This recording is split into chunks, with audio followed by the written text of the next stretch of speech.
All right. Hello, everybody. My name is Garnarchic Awakening. Um, Somebody made a comment. I don't like so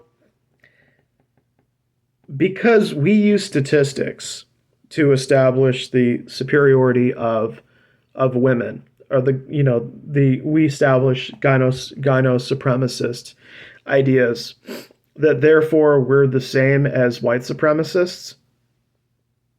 First of all, gynarchists, they believe in this thing called consent. You may have heard of it.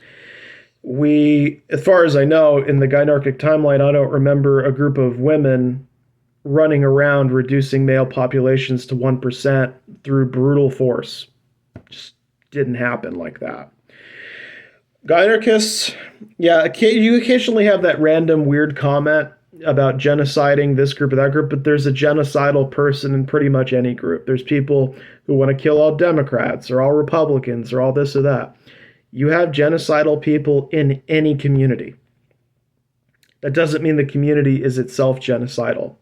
Now, white supremacists have a different problem because their colonial activities led to the almost the complete decimation. At least in North, I don't know about the rest of them, but in North America in particular, I heard it was like 1% of indigenous people left. So I mean, that's pretty fucking. I mean, you think Hitler did a bad job, like did something terrible to the human species? The colonial powers were way worse. He was just in their footsteps, but he didn't do the things that those fuckers did. Now, when you talk about statistics, does it not ever occur to anyone that there is a difference, that there's a word missing from this? Context. Every statistic needs social context in order for you to understand it. Otherwise, it's just a statistic. Now, when white supremacists are using statistics about black on black crime or crime against black people versus white people, what they have a tendency to forget is the generations of exploitation, violence, and destruction that community wreaked upon them. Like even after they gained the right, even after African men gained the right to vote, it didn't really help their position all that much because all they got was the illusion of freedom. In other words, the African Americans in this country, they may have gained the right to vote, but they didn't, like the monkey didn't get off their back, and that being the white supremacist monkey. It stayed on their back the entire time, and it kept fucking with them. If you know about the Tulsa massacre, that's just the tip of the iceberg with this shit. Talking about entire cities being burned to the ground, people being discriminated against in voting and everything, being held down and discriminated against for over 100 years. All this shit builds up enmity. It builds up animosity. When you exploit and you domineer and you fuck over a population by force for not just decades but centuries, why would you be surprised that group is acting violently? All that violence, all that fuckery is a consequence of the way those people were treated and how they were dehumanized. And that stuff goes on generationally. Hate goes on generationally. Suffering goes on generationally. People like to act like, especially white people like to act, that happened X years ago. No, it didn't happen X years ago. This is generational shit. They don't want to talk about all the other fucked up things that happened, like Tulsa, because they want to make it seem like, the second these people got the right to vote, it was all okay. It wasn't all okay.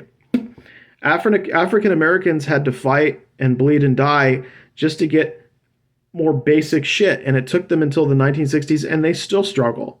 They're still suffering. They're still going through bullshit. Why? We all know why.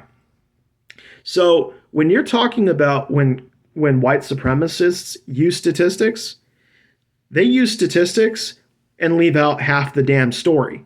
So, it's like what they do is they make it seem like a group is just inherently violent and there's nothing else to it. When we know that's not the case. We know that there's a bunch of angry people out there whose families were cheated, who've had to deal with all sorts of other bullshit in addition to everything else they're going through. Okay? And people want to, and then what they do is they leave out the big picture. They leave out all the other little details that would provide some insight into this. Like, why is the black on black crime side? Well, one, it could be economics, poverty, but two, it could also be that a lot of black people don't want to fuck with too many white people because they don't want to start a race war. That could be it too. Maybe they're just intelligent enough to go, you know what?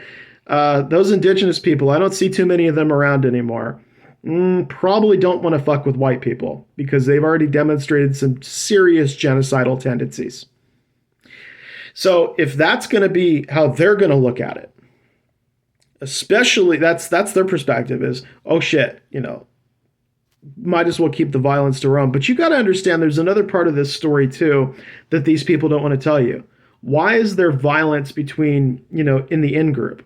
Well, let me put it this way, right? If you actually know the history of that community, right?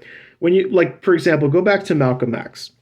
Malcolm X was a civil rights activist who broke away from other activists that he used to be a part of. I think he was part of the Muslim Brotherhood. So what he decided he was going to do his own thing while retaining the identity of black nationalism.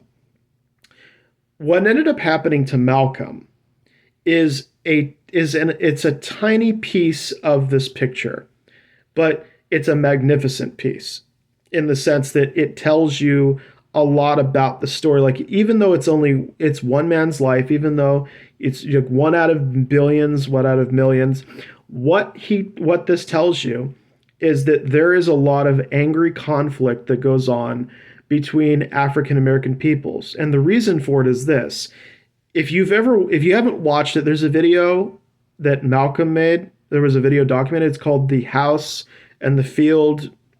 I'm not going to use the word, but he separated it into two different types of mindsets. So there are the people the African Americans who will go out of their way to defend Caucasoids, that will go out of their way to be their buddies, their best friends, and won't call them out on their bullshit, who are, being nice to them to gain favor with those individuals so that they can live somewhat easier lives than the other black people.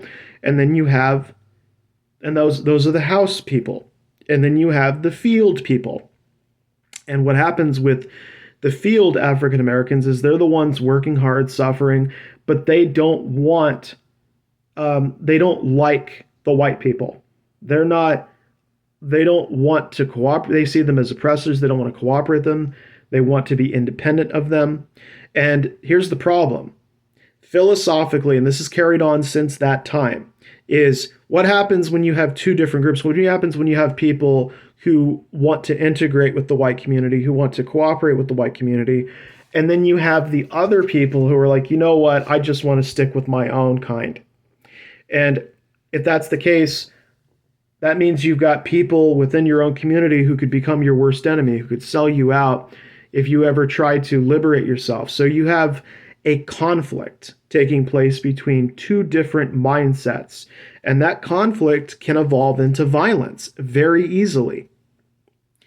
And that's something that can lead to serious consequences, where you have people killing other people, because the thing is, it's not just about hating the oppressor.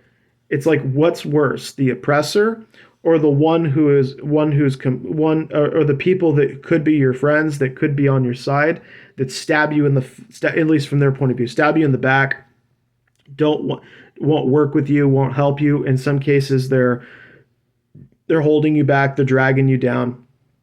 So if you are aware of this situation, that there are people within your own community who don't give a shit about you, who don't care about you.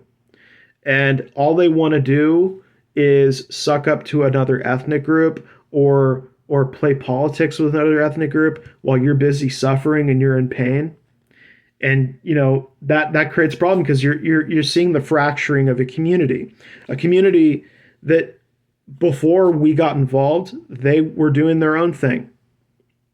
Now, I'm not saying that all human beings are saints. I'm not saying that they were all saints before that happened. That's not what I'm saying. What I'm saying is that there's a logical explanation for a lot of these violent crime statistics, and it has nothing to do with somebody just being inherently more violent or brutal or whatever. That's not the story. The story has to do with complex political violence that distilled itself into everyday interactions between black people living in the United States.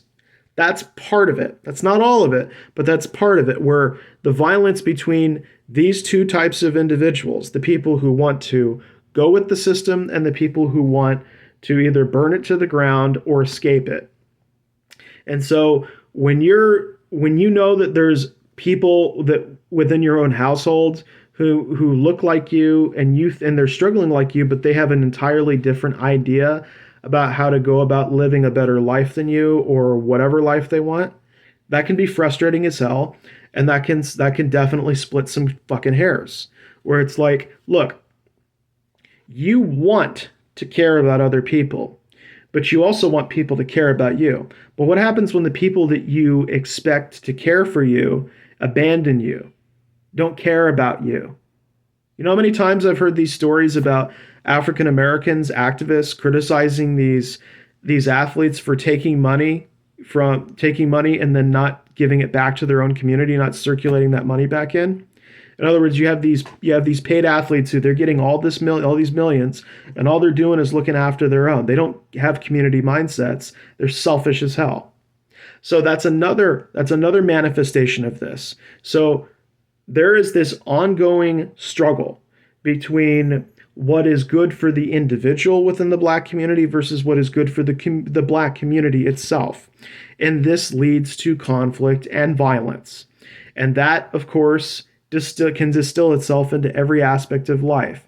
Because if you see that, it creates two of the things that it definitely does is, first, how do you know who you can trust? If anyone in your community can just turn on you and sell you out, how do you know who you can trust? How can you coordinate any kind of activist efforts, right? Because I've heard the stories about Fred Hampton and how people that knew him got him killed.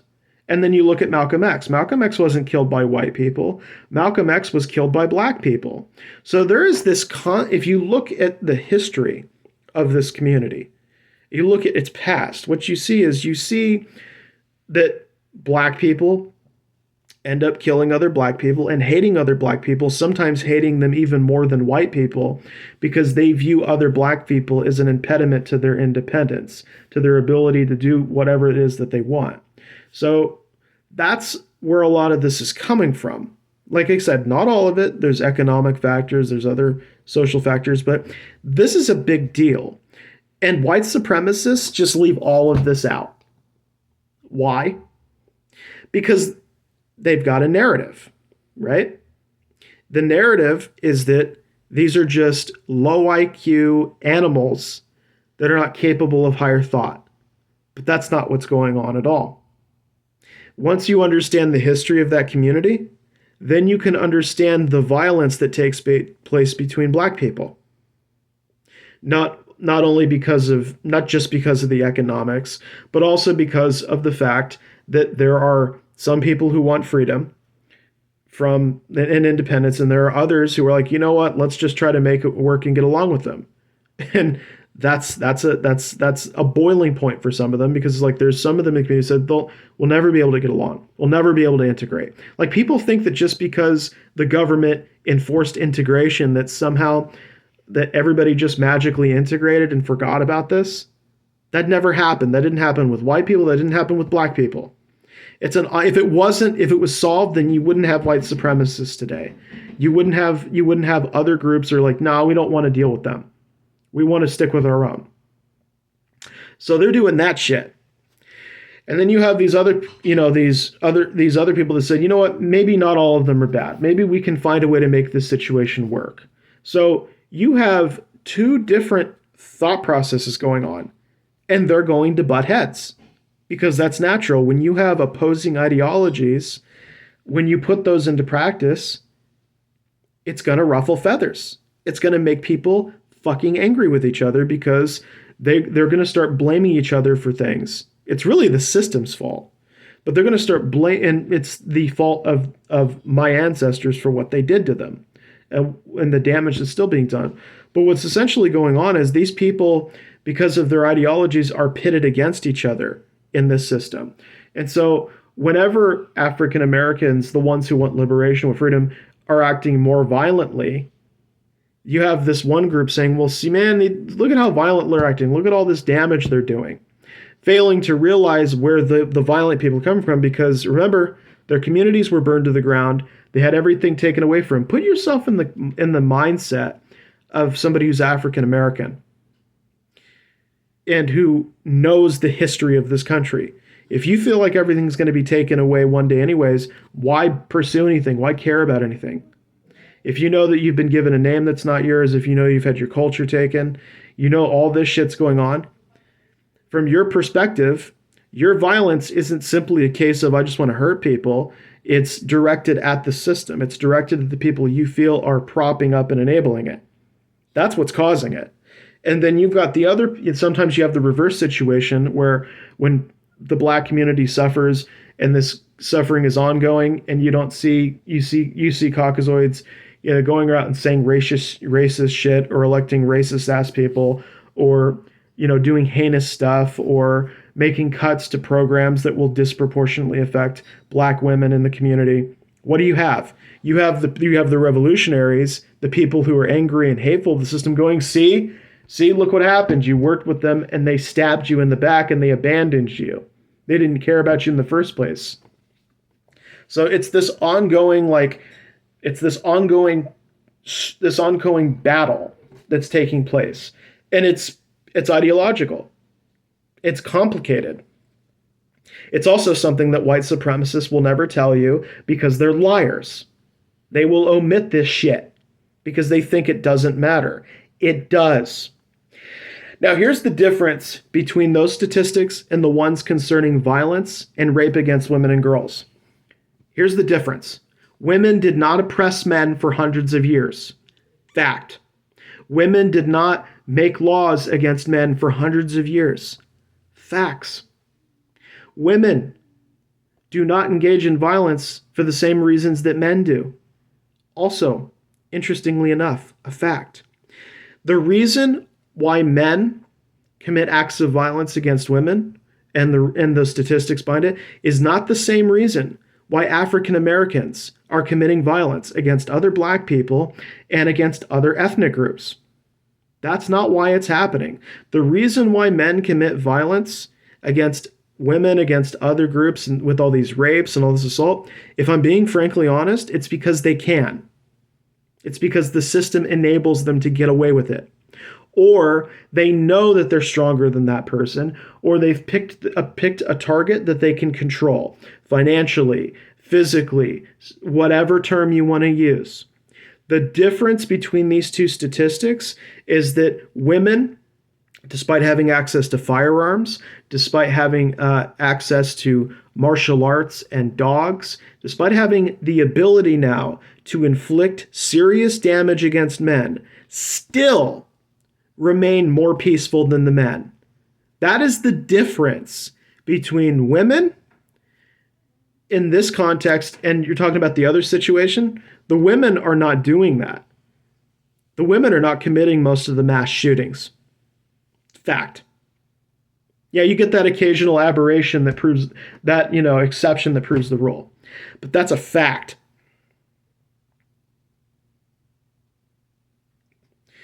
So you can try to make it seem like we're the same as white supremacists, but we're not. And it's as simple as this. It's the context surrounding the statistics. These statistics that we're talking about, It's not because women are mistreating men that men are being violent to women. That's bullshit. It's not, that has nothing to do with it. Men men are violent. Men have been enabled by a system to rape, to abuse, to violently assault not only women, but other men. That's what happens.